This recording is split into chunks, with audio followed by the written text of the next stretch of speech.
Pass out হয়েছে 3 বছর আগে, তবুও আমাকে নবীন বানিয়ে আবার বরণ করে নিল স্কুলের স্যার ম্যাডামরা। তো আজ গেছিলাম আমাদের ছোটবেলার স্কুলে নবীনবরণ অনুষ্ঠান দেখতে।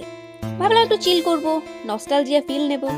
গিয়ে দেখি সুন্দর নাচ গান চলছে, ছোট ছোট বাচ্চারা খুব সুন্দর নাচ করছে, যেটা দেখে আমার ছোটবেলার কথা মনে পড়ে গেল। এই স্টেজে ছোটবেলায় কত নাচ করেছি। নাচ দেখতে দেখতে লাঞ্চ ব্রেক নিয়ে আমরা একটু আম মাখা খেলাম। এরপর স্কুলের নতুন বাচ্চাদের বরণ শুরু হলো। এই অনুষ্ঠানটা অনেক বছর পর আমাদের স্কুলে হচ্ছে বলে সব ক্লাসের বাচ্চাদেরই নতুন করে বরণ করা হচ্ছিল। আমি ভাবলাম ঠিক আছে, আমার তো কাজ শেষ, এবার বাড়ি যাই। গেটের সামনে গিয়ে দেখি গেট বন্ধ, যা তো না খেয়ে কাউকে বেরোতেই দেবে না। হঠাৎ করে স্টেজ থেকে আওয়াজ আসছে, স্বর্ণালী গেটের সামনে দাঁড়িয়ে, তুমি স্টেজে এসো। আমি তো জাস্ট অবাক। গিয়ে শুনি ম্যাম বলছে তোমাকেও বরণ করা হবে। আসলে এই বছরে যেহেতু স্কুলের সব ক্লাসের বাচ্চাদেরই বরণ করা হচ্ছিল, তাই সাথে আমরা স্কুলের কিছু প্রাক্তন ছাত্রছাত্রী ছিলাম, তাদেরকেও ম্যাম বরণ করে নেওয়ার সিদ্ধান্ত নিয়েছিলাম।